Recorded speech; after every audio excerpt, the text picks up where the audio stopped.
Any business that you've started, even after 10, 20 years, no matter how hard you try to work on it, you find yourself kind of working in it. And so I found the breakthrough for me was founder and CEO of Unity Group, globally renowned expert in M&As, expert in mergers and acquisitions, Jeremy Harbour. you always think the deal you're in is the best deal ever. What you have to recognize as an entrepreneur is you will go through many, many cycles. You'll be involved in many businesses. And when I figured that out, I became more of a deal junkie. People say, what's your favorite deal? And I always say the next one. Do you treat it more like you're a career entrepreneur or a career deal maker, and you may have thousands of swings? I mean, the great thing about being a deal maker is it's feast or famine. You're either super busy or you have nothing to do. When people go out on their journey from going from that owner operator through to being kind of acquirer or business builder, where do you find people get stuck?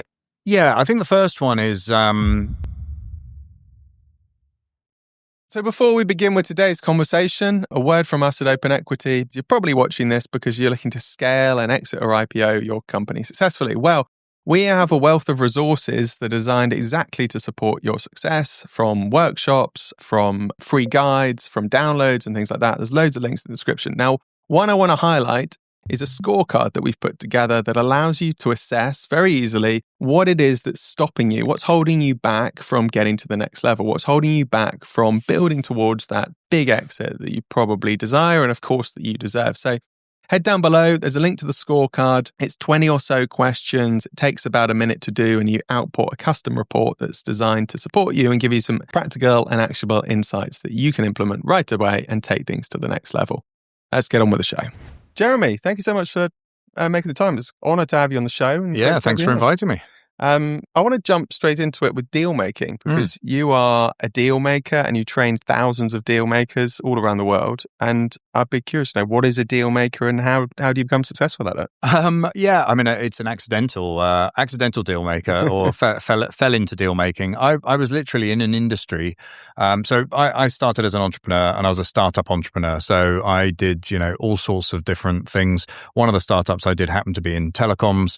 Telecoms went through this explosive growth phase, and then, as many industries do, a consolidation phase afterwards, where in its explosive phase, everything was greenfield, everything was an opportunity. So no one had a phone.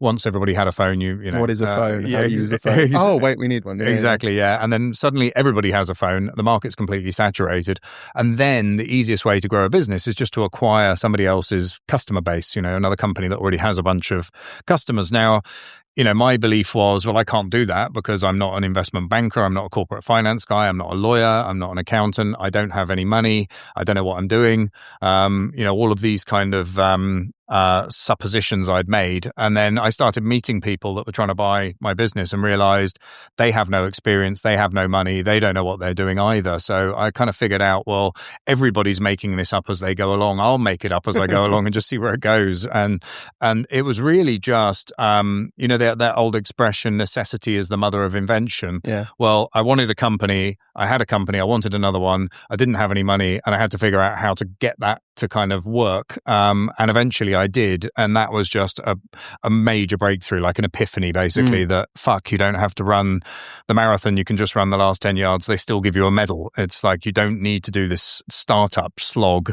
You can pick up, in this case, it was a 13-year-old business. So I picked up 13 years of goodwill and customers and everything else in an afternoon. Amazing, because and I think I've heard you tell the story of the moment of that epiphany, because presumably you had many years of slogging and cold calling and nagging and whatever to try and win a customer, and then you were like, wow, hold on, I've just doubled my business in an afternoon. We grew by a year's worth of sales in an afternoon. And I mean, I always use these dating analogies for deals, because there's so many dating analogies around getting deal heat, following up too much, pestering people, all this kind of stuff relates to dating. Yeah. Breaking your deal virginity is really a catalyst, to getting started. And when I did this first deal, I did my second one 2 weeks later. But before doing that first one, I got a lot of slaps around the face in bars. It was like I had to go through that process of pitching people, realizing the pitch wasn't right, and going again. Now, because as an entrepreneur, I think entrepreneurs have different skill sets, and they're normally very good at one thing, like amazing at digital marketing, amazing at operations, Sales amazing or at sales, finance, amazing at whatever. finance. Yeah. So they have a bent that they're good at, and that's the thing that kind of drives their business forwards.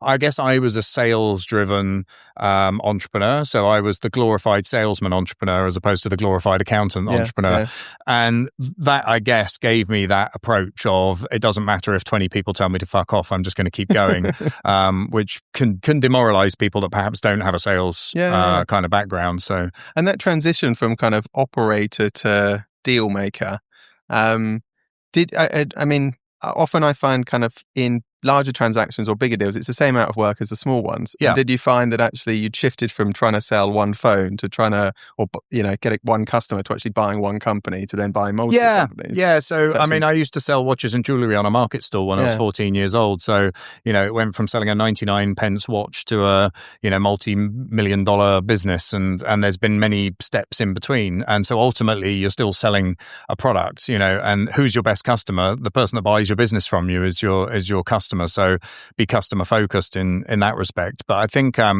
that transition, I think you have to, it's a bit like for an alcoholic to recover, they have to hit rock bottom. I think for an operator to recover, they have to hit rock bottom. 24/7. You have cash flow crunch. Yeah, you have to have almost had the panic attack or the heart attack or something, or maybe the third heart attack. Fuck it, something's got to change, and then you really set forward with a different set of approaches. And look, the businesses you start, when you start them, you're involved in every single thing that business does. So you are every department in that business until you delegate it to somebody. And so any business that you've started, even after 10, 20 years, no matter how hard you try to work on it, you find yourself kind of working in it. And so I found the breakthrough for me was selling the one that I started and only having ones that I own. Because it's easy to be an owner when you've only owned it. It's harder to be an owner because you're less emotional about it, you don't care. Yeah, or you see it as a and also you don't know how anything works. So if you never ask, they'll never tell you, and you'll never know. Yeah. So there's almost like an ignorance advantage that you have going into a business that you've bought. You can be curious and you can figure out how stuff is done and see if it can be improved. But unless you take ownership of any of those processes, they're being done without you. Yeah. So unless you interfere, they will continue to be done without you. And my mistake in the early days was buying businesses and interfering too much. And then all you do is you create a glass ceiling as to how big you can grow.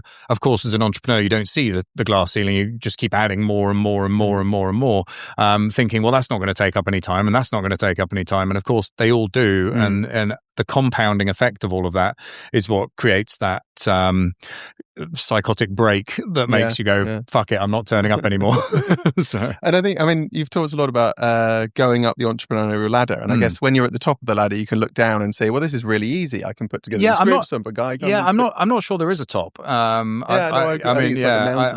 think it's a hamster wheel, not a ladder. But I think, but what's interesting is too many people get stuck at the bottom. Yeah. And owner-operator is definitely stuck at the bottom because, entrepreneurship is great. It's a rite of passage. Everybody should do it. But you have to evolve beyond, the staff, customers, product market fit, all of those startup-y challenges. And I mean, my test with my kind of Harbour Club community is to look at your calendar, look at your diary for last week and categorize all of your meetings. So just take every meeting you had last week and put it into a category. And those categories from a business perspective, ignoring all the personal shit, watching Mission Impossible doesn't really count, but the business stuff should be meetings about mergers, acquisitions, joint ventures, exits, stuff, that kind of stuff. It shouldn't be staff, customers, product, finance, or any of that. All of those things are jobs. And so if you can move to that next level, which is shareholder value, I think that's a massive step forward. And what are some of the mistakes that you see when people go out on their journey from going from that owner operator through to being kind of acquirer or business builder? Where do you find people get stuck? Yeah, I think the first one is their approach to how they do deals. I think they just assume, right, first we need loads of money. So let's let's borrow from banks, get investors, whatever, get a pile of cash, and then let's go give it to someone. And the problem is if you're buying owner-managed businesses, so these are typically businesses sort of sub 50 million in revenue. Typically the owners, directors are the same people. In those businesses, you'll tend to find that owner is doing the job of 3 people for the salary of half a person.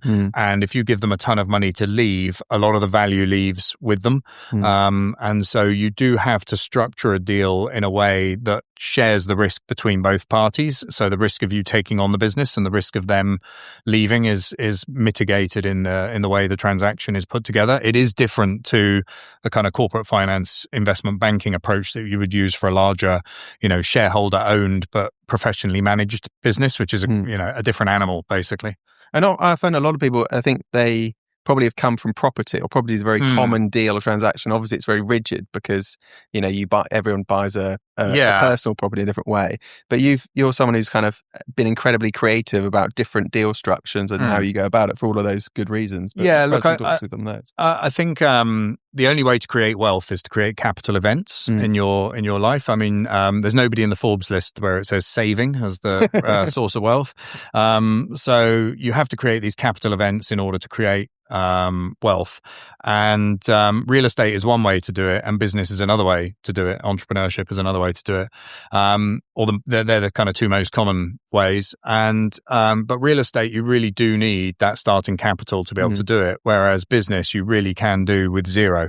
You can do a startup with $50, as I've done. You can buy companies for no money down, as I've done. So I think business was always more interesting to me because I didn't have any money, and so it was a route that was open to me versus real estate.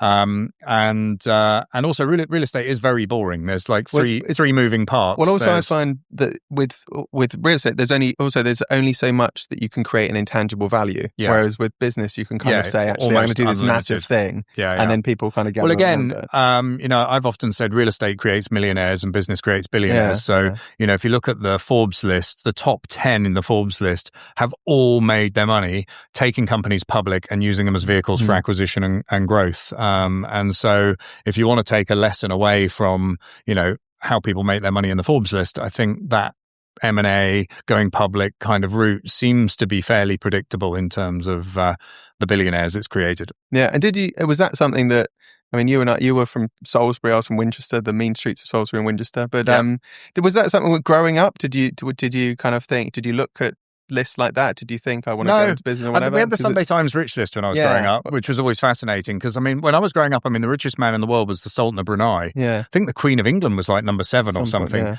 and I mean, now they don't even appear in the top 200, the shift towards first generational wealth has been insane. I mean, everybody says, oh, it's unfair and everything's unequal and blah, blah, blah, blah, blah.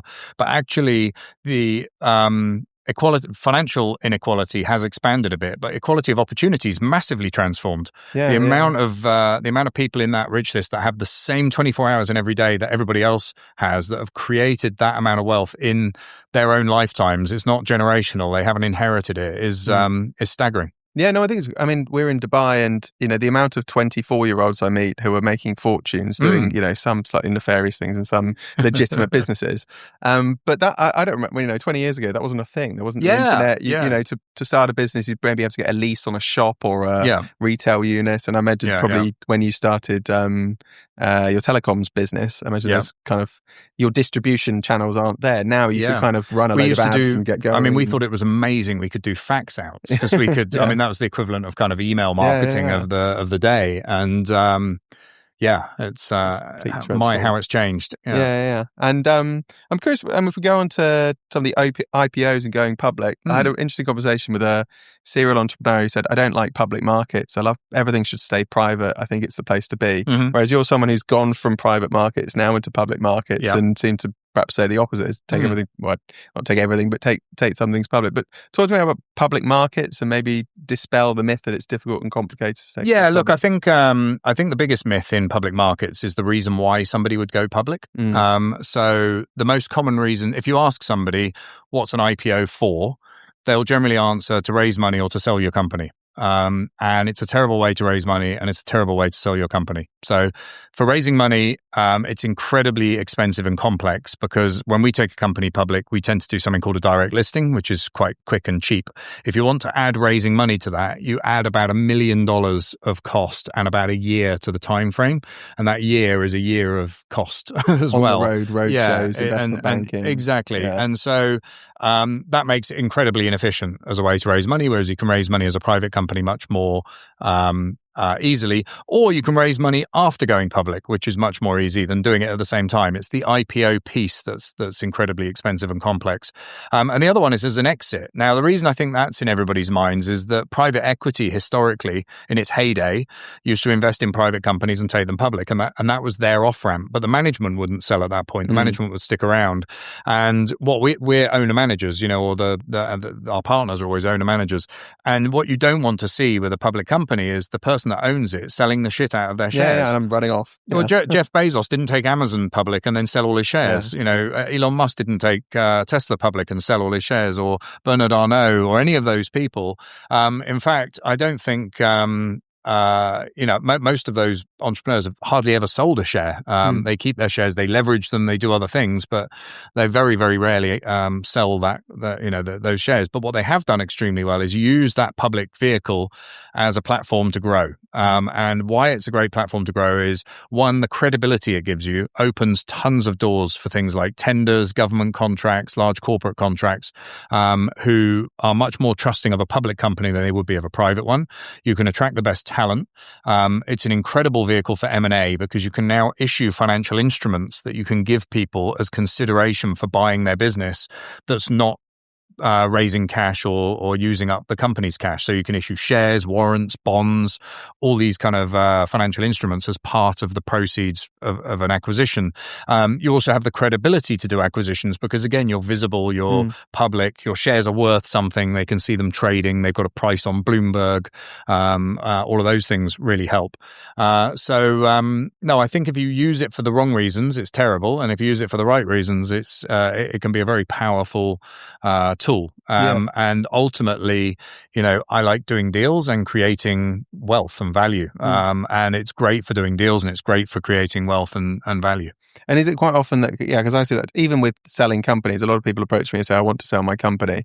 And then it's kind of like, well, if you want to sell your company, it's completely dependent on you, then nobody's going to buy it off you. And same principle, if you quickly want to flip your company to take it public, then why would any investor think of that? Is it kind of short-term v long-term? It is, yeah. It is. It is. And basically, people who have that short-term view never win. Yeah. And they often very, very resistant to giving anyone else a slice of the pie, rather than saying, like, how big can I make? Yeah, how big can I make the pie? And I'm happy having thousands of shareholders and creating wealth for other people versus I want to create this, I want to protect this tiny thing. I want to keep all of it and it'll be worth $1,000. Yeah. No, it's very true. It's like a scarcity mindset or a greed mindset.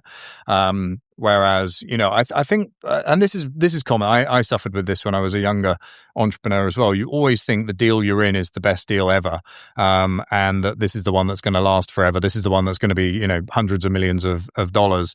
What you have to recognize as an entrepreneur is you will go through many, many cycles. You'll do many deals. You'll be involved in many businesses. And when I figured that out, I became more of a deal junkie. And I always, people say, what's your favorite deal? And I always say the next one, because it's whatever you're working on next is the most exciting deal.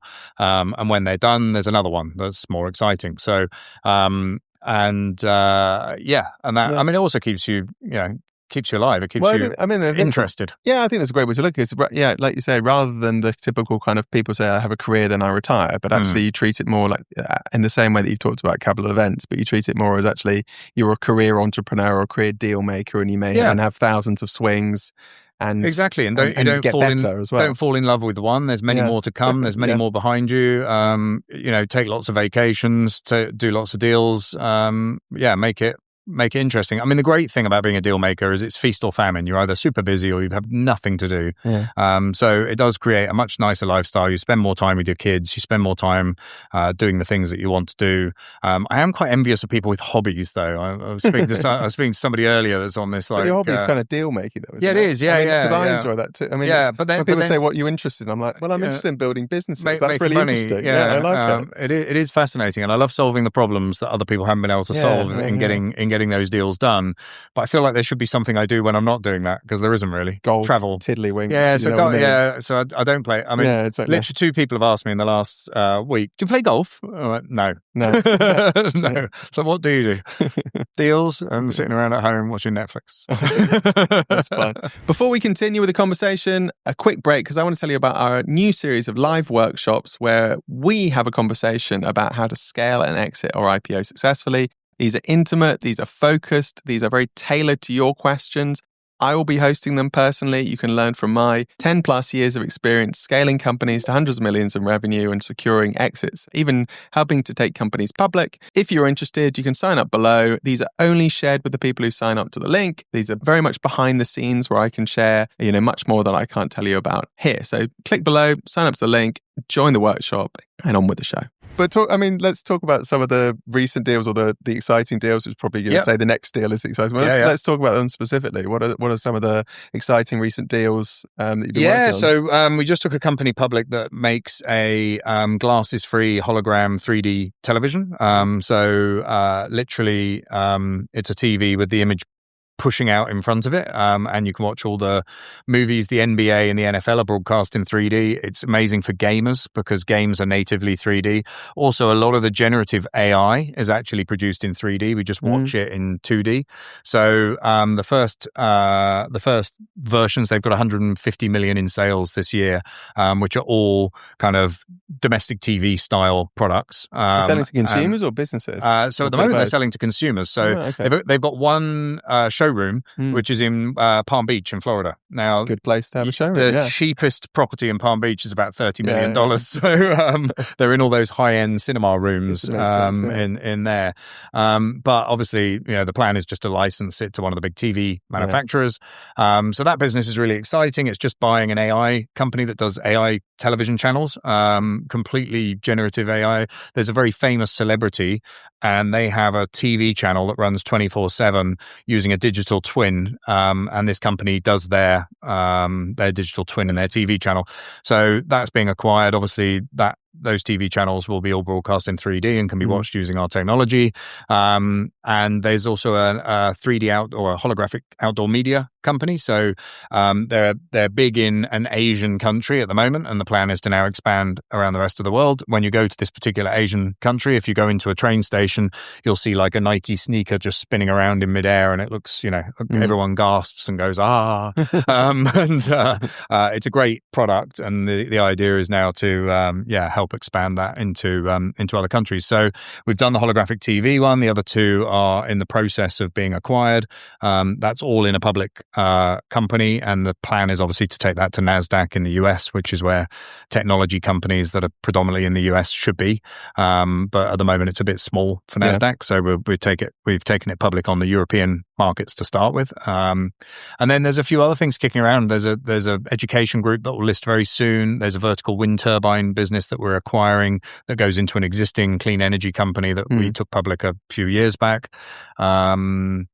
Just tons of stuff kicking around. I mentioned to you I'm going on holiday tomorrow, so it always gets super busy when you try and take a holiday. It's my way of trying to close more deals is to take some time off. Well, I always find there's 2 things. Either you can say, I'm going to be where for instance, I quite often say I'm going to be in Riyadh or Abu Dhabi or such and such, which is always true, but often then means the meeting that's kind of been kicked down the road happens. And the same with holidays. You always say, I'm going on holiday next week, and everyone suddenly sends you the LOI sign. It's a great point. I hadn't thought of it in those terms, because you're effectively creating scarcity, aren't you? Which is a great closing tool. But I just thought it was sod's law. People trying to piss me off. Probably is a better point. But also that, because I'd imagine there's a lot of people who are in the situation where, maybe they've made the transition, whether they're running one business or maybe they're involved in a couple, but you've just reeled through being an active deal maker across dozens of them, which I think a lot of people we've actually got over 100 companies in our pipeline at the moment that we have to kind of cherry pick as to which one we do next. We have a meeting once a week with my whole team, pretty much just to discuss which one's next, because everyone's got their favorites, and you have to pick one. And it's like picking a child that you're going to take with you on holiday and leaving the rest at home. But and so they come to you and they say, look, because I'd imagine, particularly with maybe the hologram, do they come saying, look, here's our equity story, here's our long-term vision, or do they come saying, I've no idea what I'm doing, can you please help me build something, or what's the kind of pain and solution? Typically they're often not thinking along those lines at all. So the hologram TV company, for example, had just gone through a restructuring of its capital table, cleaning up all of its stuff. And actually, one of their competitors who doesn't have a working technology went public in Germany and got a $250 million valuation. Bearing in mind their last capital raise was at like 20 million or something. So they got can we do that? That sounds great. They got a 250 million valuation, and their technology doesn't work. And the CEO of our company basically is the guru in that space. Everybody in the world in 3D and holograms knows this guy. He's the leading light in this kind of technology. And he said the path that they're on goes to nowhere. It will never be a working product. It involves like face tracking to render the image. So if you have two people, you can't see it. And there's all sorts of, it just doesn't work. They've been down the road and it doesn't work. But it got a 250 million valuation. And so they said, what if we could bring something to market that's actually got sales, actually got people using it? What do you think we could get? Real business? And then we said, well, actually, we're talking to this AI TV company. It's an amazing business, but it's too early stage to go public. And there's this outdoor media company. What if we put you all together? We would then have probably $1 billion market cap, and we can go to NASDAQ, where life becomes much more interesting. And they just said, yeah, okay, let's do it. But that wasn't the solution they were looking for. It was the solution that we found. Obviously, my solution to all of the world's problems is to do a deal. So I'm a bit of a broken record in that respect. I think it's like asking a hairdresser if you need a haircut. I think you need lots of work done, or a plastic surgeon or something like that. No. But I think I often find, this is why sometimes it's quite hard to make a website when you're, for instance, we're open equity, we're a private equity firm, but also we'll put together groups, we'll help people structure holding companies, probably in a similar way. But often trying to explain that to somebody, it kind of needs we'll do anything for money. But it kind of needs that mastery for you to be able to say, actually, I can understand a situation and create a bunch of solutions. But is that quite intuitive? Do you have a typical kind of process, or is there boxes that you go to? Or is it art? I don't know. We now have a lot of inbound deals. So when I was starting out 30 years ago, I was sending hundreds of letters out every week. I was calling people. I was going to endless meetings. Whereas now, you're writing to them saying, "Please leave me alone." Please leave me alone. It's like, but it's almost a bit like that. We have, I have tons of Zoom meetings every week with companies that we could do something with. And like I say, we've got the last time I checked, it was 105, but that was like a couple of months ago. So I don't know how many's in there at the moment. But there's a whole bunch of companies where we've actually done quite a bit of due diligence. We know what they do and how they work, and honestly, we could take them all public. What do you look for in those? Because we get inundated by stuff, and there's filtering through that. Well, the problem really is difficult. Every time you reach out, every time we have a call, because we have a fund that we launched and we're raising money into the fund. Every family office you go to goes, we can invest a bit of money, but we've got all these deals that we've invested in. We'd love you to look at, and we're just they're all gone wrong. Please fix them. And it's kind of like, so do you do massive turnaround situations? Everywhere you go has deals. And even we did the event in Texas like a couple of weeks ago. About 5 new inquiries to take companies public from that room full of people. And we have DealFest in June, which is about 3 times as many people. So I would imagine we'll probably get another 15 go public opportunities from that. And if you look at, a private equity company or an investment bank, 15 transactions is probably their lifetime. of deals. If you're an investment banker and you did 15 deals in your whole career, that's there or thereabouts. Plaque for We're that, doing like one a month. Yeah. And honestly, we could probably do more than that. What kind of criteria do you look for in them? Because obviously pulse. No. So because we can be picky, we go with the really good equity story, already generating revenue and profits, which but you see some of the shit that's getting listed. That is unusual. So already generating revenue and profits, often well established, businesses that have been around for quite a while. The hologram TV company's 12 years old. Oh, okay.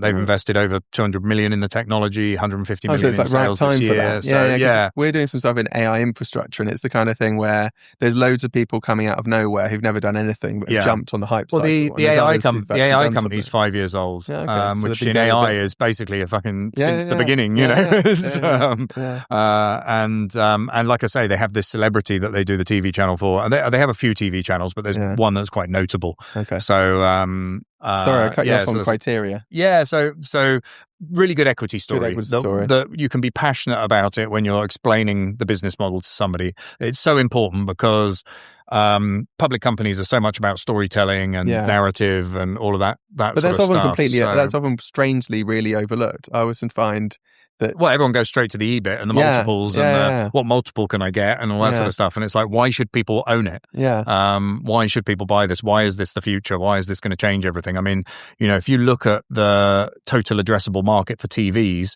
it's fucking insane. I mean, 200 million a year are being sold. The problem is, historically, when you went from a tube TV to a plasma TV to from a 40-inch to a 60-inch, these were significant enough changes that you went, fuck, I want one of those. And you went to the shop and you bought one. Now it's 4K to 8K. Can you tell the difference between 4K and 8K? It's like, there is no difference. I mean, you look at them next to each other and it's like, what am I looking at here? Whereas if the fucking football comes out at you from the screen, if the images are literally water and wind, like in a if literally stuff is coming out at you from the screen, you go, I want that one. So that's amazing. And then, of course, the thing that people overlook is gaming is 10 times the size of the movie industry, and games are natively in 3D. So this technology, when you play games on it, is insanely immersive, particularly like those first-person shoot-'em-up type things. You have so much depth, but the depth is this way and coming towards you. It's like I say, it's really, really immersive. And that's before you get onto devices, because this technology can go into iPads and phones and things like that. So that's what I mean. Just that last 4 minutes is what I mean about a good equity story. It's something you get passionate and excited about the market opportunity. But that's something to reflect on it. I mean, that's something that I think a lot of owner-operators or smaller businesses don't see, is actually the way that the world looks at it. Whether an investor looks at your company is in the lens of TAM, addressable market. Is this growing? Is this a transformational shift? These things. Not, do you have a slightly better widget, or do you have whatever? And that slightly more grown-up way of looking at business. Do you have a solution looking for a problem, like blockchain? We're going to tokenize everything. Exactly. Why? But sorry, and then so equity story, having that grown up, be able to look at equity markets. Story, proper business that's established and is generating some money and doing all that stuff. A management team that are passionate, excited, and credible. You've got to sell the management team to people, basically. So you want them to be social media friendly, do interviews, all of that kind of stuff. And then also, is it a fragmented market where there's opportunities to pick up other businesses? Because organic growth is great, but the other engine on the plane is M&A. And so if we can see a fragmented market where there's opportunities to acquire loads of other businesses, so that the education company or the legal services company that we're taking public, so both of those have incredibly fragmented markets where we can do hundreds of acquisitions over the next few years and completely dominate the market. So in the education space, for example, the niche of education that we're in, there's no real dominant player. I think the largest player has about 8% of the market. So for us to just dominate that market would be highly achievable by mopping up all these smaller companies. And those companies are a bit too small for private equity. So private equity hasn't dived into that particular space at the moment. And then the legal business has two really interesting angles to it. One of them is around the claims management space, which is very infantile in the UK, and the other is around AI in legal services, because you don't really need lawyers. No, but I mean, Harvey AI, have you seen where they've basically raised an absolute fortune to essentially, and they put together a really nice brand, and it looks like a kind of what they call the Magic Circle law firm. But it's basically probably, a couple partners and then a load of AI basically. Yeah, and this basically takes all the commoditized areas of law, like real estate and wills and probate and all of those kind of things, and basically delivers it with AI. But what it does is it starts from the premise, instead of trying to be a tech startup and go and land grab, it starts from the premise that those law firms already have the customers, so just make the law firm more efficient. Yeah. So keep the brands, keep the customers, and just make them more efficient in the background. And you can do a massive roll up on that basis, and then you have the stickiness of the clients that because they've always dealt with XYZ law firm. Yeah. No, I think that's really. It's funny. I mean, I think there's a lesson to take away. I mean, again, I've probably arrived at the having climbed the ladder after you, arrived at the kind of go for a massive market, large growing, room ripe for consolidation, then find good company, and then of course you've got to work with good people. But there's similar kind of criteria because it works. Yeah. And actually, the mistake I made is trying to reinvent the wheel or do whatever, and you realize actually there's a reason the grown-ups do it this way. Yeah, I always used to say when I have my market stall, because I tried a few groundbreaking products where I got access to products that no one else had. It was dangerous, and it was so difficult. Yeah. It was like I could literally, I've got something that's 40% cheaper and lasts twice as long, and they go, yeah, but we've never bought one of those before. Yeah. And it's getting people to spend $1 where they've never spent $1 before is really hard. Getting to spend $1 with you instead of someone else is much, much easier. So you just, focus on where there's already budget, I guess. I must say, selling to governments and enterprises in various companies is so much easier if they say, well, we have a budget line for cybersecurity, or a budget line for data center infrastructure, and then you can kind of tap into that, as opposed to saying, I've got this revolutionary new thing. Yeah, you don't need this anymore, you can do this. Yeah, and they go, sounds scary. 9 years of discussions later. I'll get fired for thinking about something. Yeah. And you've trained thousands of people, and you must see people go through your training, become incredibly successful, and other people who get stuck or don't do it. Are there any kind of traits or habits or characteristics that you think makes people successful versus get stuck and don't get anywhere with dealmaking? So I mean, look, understanding how to do things is really important. Knowing what to do, because so many people go off in the wrong direction or invest huge amounts of time doing the wrong things. So you mentioned the property thing. So people understand property and they try and apply that leverage buyout type approach to M&A, and it's a rabbit hole. You can spend years, you can waste decades going down that hole and not be terribly successful, and borrow tons of money and get yourself in all sorts of pickles. So knowing what to do is really important. Actually doing it is the next step. Again, you've got there's people where we've showed them exactly what to do and they just struggle with that action. What do you think that is? Piece. Is it fear? Is it procrastination? Yeah, procrastination. I think it can be fear of failure and equally fear of success. Did you have any of those? I'm a terrible proccurator. Oh, really? Yeah, because you strike me as someone quite naturally fearless. It's why I like Shit Wednesdays. You put it all into. Tell people this. So you put everything on Wednesday. Yeah, so I can't claim ownership of Shit Wednesdays. It was one of my good friends and colleagues, a guy called John Ketley, that came up with this. But so I've always had this Financial Freedom Friday, which is where I do all my financial planning, and it's a bit of a thing in the Harbour Club that lots of people do as well. And John Ketley created Shit Wednesdays, and it's everything that you don't want to do. You stick it in your calendar on a Wednesday, and you put the shittiest things at the beginning of the day, because once they're done, you feel this incredible relief. And we're afterwards. Filming this on Wednesday afternoon, so it's so we're going the end of Shit Wednesday. So my day's getting better. But it works really well. Yeah. And even my gym on Wednesdays is leg day, so because nobody likes leg day. Literally all the things you don't want to do, all those phone calls you don't want to make, stick them all on Wednesday, get them all done, and feel incredible relief as you go through the day. And it's a great way of just dealing with those things. But no, otherwise I'm a terrible procrastinator. I know what I should be doing and I don't do it. Yeah. And is it? I mean, because again, kind of seeing things through. because you talked about at the beginning where you'd obviously tried and succeeded in going from market stall to then running telecoms companies to then running private companies to then doing groups to then doing public. I have managed to do some stuff, but my belief is that I'm my belief is I don't do the things I know I should be doing. But I do some of them. Yeah, you're right. That's probably more than most, I guess. Yeah, well, exactly. But have you ever? Is that something that you've worked on or reflected on, or is it just something that's just naturally you and you just go through life that way? I've just written a book about it, called War. Let's talk about that. Yeah, so the book is called War, and it's WAR, Wisdom, Action, Repetition. Yeah. And so in the book we talk about how it relates to deal making, how it relates to your health and wellness, and how it relates to wealth, because all of those things, and the tagline of the book is how to do everything. And how you do everything is, first you need to understand what you're doing, you need the wisdom, then you need the action, you need to get off your ass and do it, and then you need the repetition, you need to do it again and again and again. So if it's the health and fitness, you need to know what you should be eating and what exercise you should be doing, because too much exercise or not enough exercise are just as bad as each other. Then you have the action is actually going to the gym now, not on Monday, but do something about it now.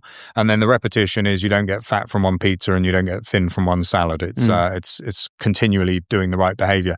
And so it's understanding what to do, taking action, and then habitualizing those actions so that you do it on a repetitive basis. And in deal making, we see this so much with the Harbour Club delegates that, one, they need to understand what to do, and two, they need to do it. It's literally you can look at the most successful versus the non-performing ones, and the difference is the action. The difference is what they're doing on a day-to-day basis.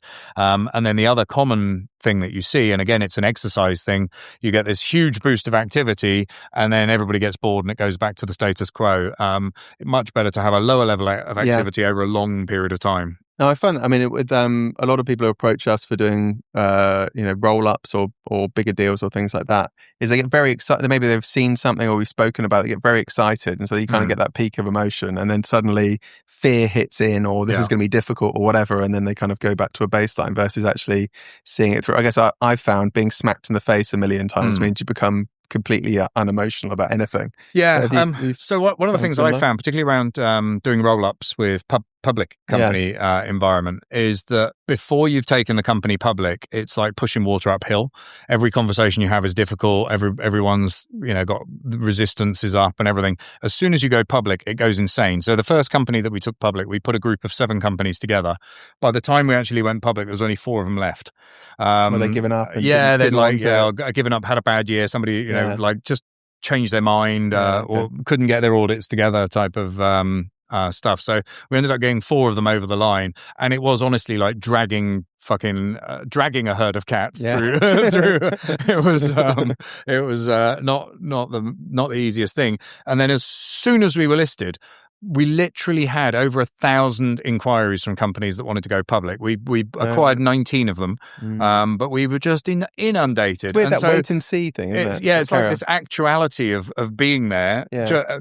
The biggest fear, the biggest doubt that they had was that you'd actually pull this off. And so when you did actually pull this off, it was like, right, we're in. And then it was like a clamour for the door. So it's interesting that sometimes you just need to get on and do it in order to create the environment to encourage others to kind of come along. And final question really about shortcutting that, because I've found if somebody had told me some of the things I know now 15, 20 years ago, I probably could have compressed 10 years into 2 or whatever. Yeah. But what are some of those? Let's say I am that stressed out, I run a business, it's at scale, it's a good company and so on, but actually I want to make that massive leap. I want to have, create some wealth, maybe have some time freedom as well as a luxury. Obviously it's a massive generalization. So everyone, you'd have to look at it in its own merits. But generally speaking, the right time to sell a business is now. And you don't make money running businesses, you make money when you sell them. So I often, my view is often that the business that you're running, you should sell, create the capital event. That capital deployed properly will generate an income stream that's probably greater than you're taking out of the business anyway on an annual basis. So you've replaced your income without having to do the work anymore. So a lot of people think you sell the business for money, but you also get all your time back. So that time then makes you super dangerous because you've now got money and time. So you've got room to become an alcoholic or a philanderer or whatever. But if you focus that on business stuff, you can be, it's like a superpower. Isn't it? I mean, I've certainly found, having a bit of capital and then having time in particular means that you can then leap on stuff. The world is your lobster. And it suddenly compounds incredibly quickly. Yeah. But yeah, so get to that position basically, and then go out and look at doing deals. The alternative is, of course, to use the business that you have as the vehicle to roll up and go and do lots of other deals because you have credibility in that space. So it might be a good opportunity to go and acquire a bunch of stuff. Like I say, you could follow the top 10 in Forbes thing and take that company you have now public and use that as the vehicle to acquire other companies into the public company.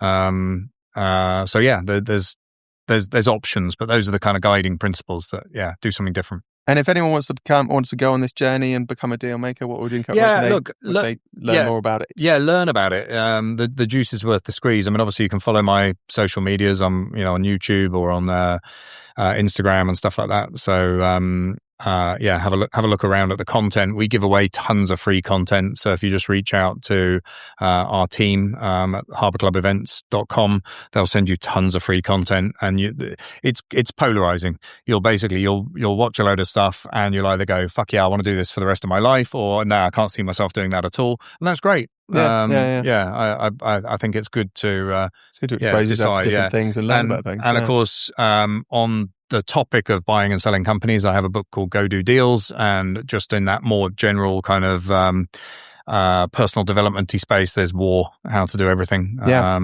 a read of those if you want.